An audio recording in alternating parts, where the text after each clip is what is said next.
Welcome to Close to Home, where we explore issues happening right here in our own backyard and all around North Central Florida. Today we're taking a closer look at fire safety. We think that it's extremely important at the fire department that everybody plan ahead, whether that be for a fire emergency or a hurricane or some type of natural disaster. Having a plan, if nothing else, gives a family a lot of peace of mind in knowing where people are going to be, what we're going to do. If we're separated, how can we get in contact? Parents can make this a fun family activity with their kids. If everybody would sit down together and talk about the fire escape plan, talk about things like having 2 ways out of each room, talk about where the smoke alarms are, what they sound like so that the children know what the smoke alarm sounds like, because you have to realize that many times fires are going to happen at night, and it's nice that the children kind of know what that smoke alarm is going to sound like. It's important also that we have a safe meeting place.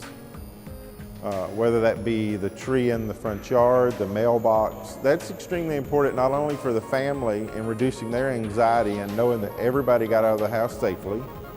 It's also important for us as firefighters at Alachua County Fire Rescue, because we want to know, is everyone out of the house? And do we need to make a swift entry into the house to try to rescue someone, or are we concentrating more on fighting the fire? A key ingredient to making a safer and more prepared home is prevention. Certainly prevention is a big part of what we at the fire department do. I think our numbers of house fires have gone down simply because we've done a better job with building codes, teaching fire safety.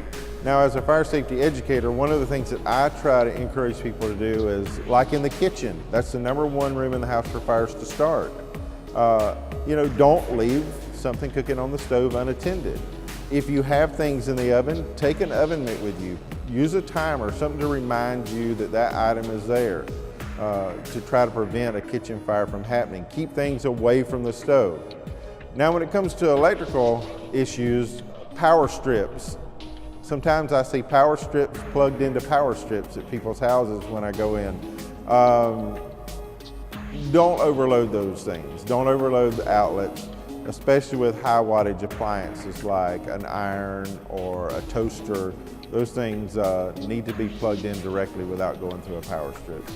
Candle fires have been something that have been on the increase over the last few years as people enjoy burning a candle. However, we do always recommend that candles be in holders that are not easily tipped over. We recommend that anytime you leave the room that you extinguish the candle.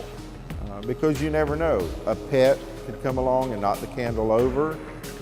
The wind could blow a curtain or something that might end up getting in the flame of the candle and causing a fire. So candles are a nice thing if they're used safely, and people won't leave them burning when they leave the room.